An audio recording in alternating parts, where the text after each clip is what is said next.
बदायूं में स्वास्थ्य विभाग की टीम के साथ एसडीएम ने बिलसी नगर में चल रहे अल्ट्रासाउंड सेंटर का औचक निरीक्षण किया। इस दौरान रजिस्ट्रेशन रिन्यूअल नहीं होने पर अल्ट्रासाउंड सेंटर को सील कर दिया गया।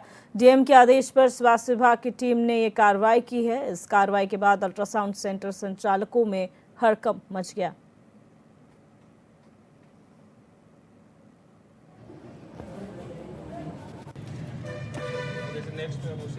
देखिए, जिलाधिकारी महोदया के निर्देशों में हमने संयुक्त टीम बनाकर स्वास्थ्य विभाग के साथ में और पुलिस बल के साथ हम लोग चेकिंग पर गए।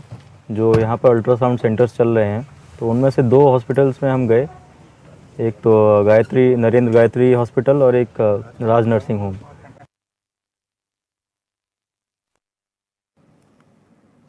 खबर रायबरेली से है, जहां चाइनीज लहसुन को लेकर खाद्य सुरक्षा विभाग ने छापेमारी की है। इस दौरान 2 टीमों ने मंडी में ताबड़तोड़ छापेमारी कर व्यापारियों को चेताया है कि वो ना तो इसकी बिक्री करें और ना ही इसका भंडारण हो। हालांकि चाइनीज लहसुन के खिलाफ आज से शुरू हुए 2 दिवसीय अभियान में पहले दिन कहीं भी ना तो इसकी बिक्री पाई गई और ना ही भंडारा मिला।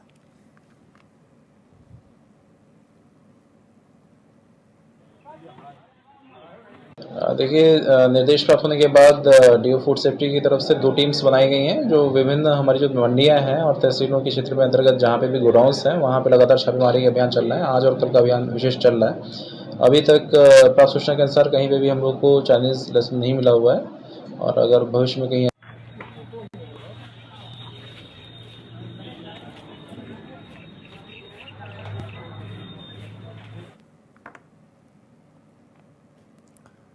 खबर मऊ जिले से है, जहां जंक्शन के बाहर अमृत योजना के तहत नवीनीकरण के काम का शिलान्यास बीते कई महीनों से पहले उत्तर प्रदेश सरकार के नगर विकास मंत्री ए.के. शर्मा ने कराया था, लेकिन उद्घाटन के कुछ महीने बाद ही जंक्शन के नवीनीकरण का काम कर रहे कार्यदायी संस्था के कर्मचारियों और ठेकेदार की ओर से निर्माण कार्य में अनियमितता कर घटिया निर्माण किया जा रहा है, जिससे कई जगह इंटरलॉकिंग उखड़ गई है और दीवारों से प्लास्टर ईंट टूटकर गिर चुका है।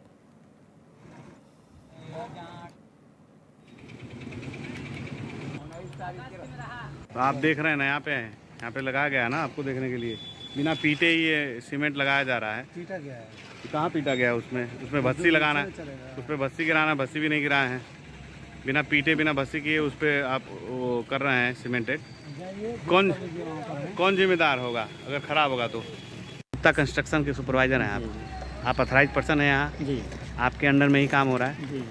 अभी वहाँ आपके विजय चौहान जो है पेटी कॉन्ट्रैक्टर हैं, वो फुटपाथ पे जो गिट्टी का काम हो रहा है उस साइड में, वो बिना भस्सी लगाए बिना मट्टी को कूटे ही उस पर अपना वो गिट्टी डाल रहे थे। पहले क्या होता है कि मिट्टी उसमें बैठाल के पानी भरा जाता है हम लोग, उसके बाद उसके ऊपर पीसीसी होती है। ठीक है, पीसीसी करने के बाद उस पर प्योर ब्लॉक लगेगा। बिना कूटे बिना भस्सी किए वो कितना हम लोग पानी डालते हैं, उसमें पानी डाला जाता है। पानी भी नहीं गया, नहीं हो सकता है पानी ना पहुंचा, लेकिन पानी डाल कर सरिया से उसको तो कंपन किया जाता है। जैसा कि आप लोगों द्वारा बताया गया, अन्य भी तमाम ऐसे प्रकरण आए हैं जिसमें दिखाया जा रहा है और सामने भी लोगों की बातें आ रही हैं कि कार्य जो है मानक के अनुरूप नहीं हो रहा। हालांकि अभी हैंडओवर नहीं हुआ, लेकिन फिर भी बनते ही धंसने लग जा रहा है। जहाँ कोई ब्रिक्स लग रही है, ब्रिक्स धंस जा रहा है। मामला सामने ये रहा कि नीचे की मिट्टी कुची नहीं जा रही, दबाई नहीं जा रही, वैसे ही लगा दिया जा रहा है। मिट्टी के ऊपर ढलैया हो रहा है। ऐसी तमाम शिकायतें हैं जिनका वीडियो भी वायरल हो रहा है। मैं संबंधित अधिकारियों से निवेदन क्या सीधे मैं यह बात कहना चाहूँगा कि उसकी निष्पक्ष जांच कराएं और देख रेख में यह योगी मोदी की सरकार है, एक ईमानदार सरकार मानी जाती है। अगर मानी जाती है तो उसका क्रियान्वयन भी उसी तरह कराएं।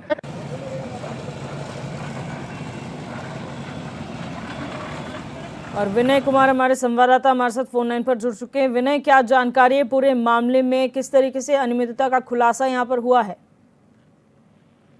आपको बता दें कि जो रेलवे स्टेशन वो जंक्शन का है, अमृत योजना के तहत इसका नवीनीकरण किया जा रहा है और प्रत्येक जनपदों में इस तरह का जो रेलवे स्टेशन है जो पुराने जर्जर स्थिति में होते हैं उनका नवीनीकरण किया जाए। उसी क्रम में मऊ जनपद में भी इसका नवीनीकरण किया जाता है। जो नगर विकास मंत्री के शर्मा जी जो मऊ जनपद के रहने वाले हैं, इनके द्वारा इसका शिलान्यास कराया गया था।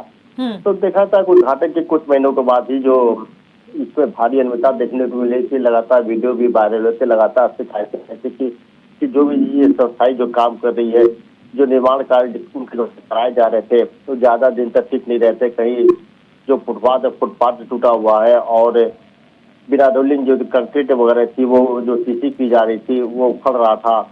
इस तरह से मतलब कई जगह इंटरलॉकिंग थी, जो दीवार से प्लास्टर किए थे, ईंटें जो थे टूट कर गिर रहे थे। इसको लेकर के जो मानक के विपरीत कार्य हो रहा था, इसको लगातार जनता में जो बड़ा रोष था और कई बार शिकायतें भी कराई की गई थी प्रतिनिधियों के द्वारा, परंतु इस पे ये ठेकेदार जो थे अपने मस्ती से अपने काम कर रहे थे और उससे कोई मतलब मानक के विपरीत कार्य हो रहा था और इसकी कई जगह शिकायत की थी, परंतु अभी तक कोई कार्रवाई नहीं की गई है। जी, बहुत शुक्रिया विनय जानकारी के लिए। हरिद्वार के सुमन नगर क्षेत्र में अवैध खनन लगातार जारी है, जिससे क्षेत्रीय पर्यावरण और भूतल को गंभीर नुकसान पहुंच रहा है। आपको बता दें कि खनन विभाग की ओर से अब तक इस अवैध गतिविधि पर कोई सख्त कार्रवाई नहीं की गई है, जिससे क्षेत्र में अवैध खनन करने वालों के हौसले बुलंद हैं। वहीं इस मामले में स्थानीय लोग खनन विभाग की निष्क्रियता पर सवाल उठा रहे हैं, साथ ही प्रशासन से जल्द इस समस्या का समाधान करने की मांग कर रहे हैं।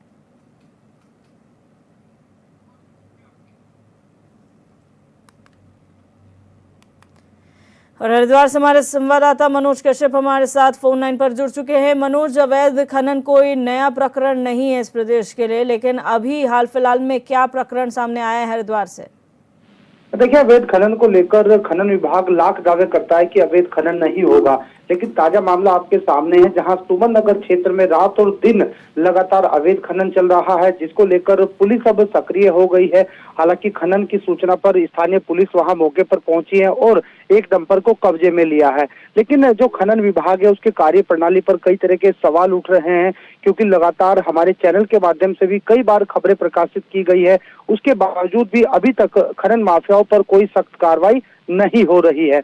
अब इस पुलिस की कार्रवाई के बाद अब देखने वाली बात होगी कि आने वाले समय में खनन रुक पाएगा या यूं ही लगातार चलता रहेगा। जी, प्रशासन ने अब तक उस पर कोई कार्रवाई नहीं की है क्या? प्रशासन तक ये सूचना पहुंची नहीं है? क्योंकि लोग यहाँ पर लगातार सवाल उठा रहे हैं। जाहिर सी बात, अगर सवाल लोग उठा रहे हैं तो प्रशासन तक भी ये बात पहुंची होगी।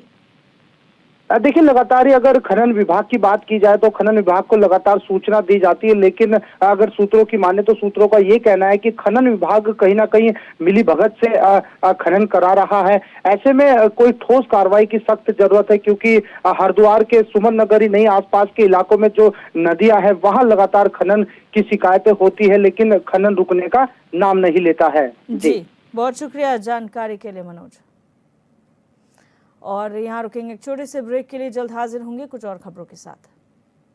फिर से स्वागत है। अल्मोड़ा के विकासखंड सल्ट के तल्ला सल्ट क्षेत्र ग्राम बोर्ड समेत आसपास के क्षेत्रों में तेंदुए और बाघ का आतंक लगातार जारी है, जिसके चलते क्षेत्र के वन पंचायत सरपंच समेत अन्य ग्रामीणों ने तेंदुए के आतंक से निजात दिलाने के लिए वन क्षेत्राधिकारी मोहान को ज्ञापन सौंपा है। ग्रामीणों का कहना है कि बीते दिनों तेंदुए ने कई मवेशियों पर हमला किया है। वहीं वन क्षेत्राधिकारी ने मामले का संज्ञान लेते हुए वन बीट अधिकारी अनुभाग अधिकारी को निर्देश दिया है और टीम का गठन कर क्षेत्र में गश्त करने को कहा है।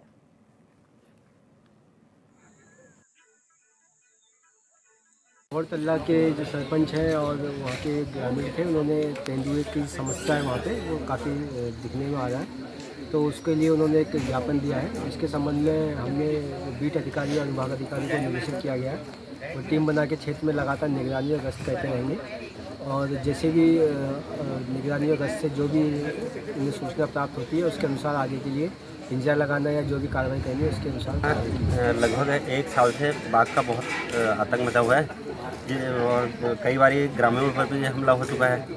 कई जानवरों को उसने अपना शिकार बना दिया है। लोगों को घास काटने जाना पड़ता है जंगलों में, तो अब अकेले घास काटने में भी डर हो रही है। जो जिनके पास बकरियां हैं वो बकरियां नहीं चरा पा रहे, तो हमने इस संबंध में ज्ञापन दिया कि इस समस्या से जल्दी निजात दिया जाए और लोगों की दहशत को दूर किया जाए।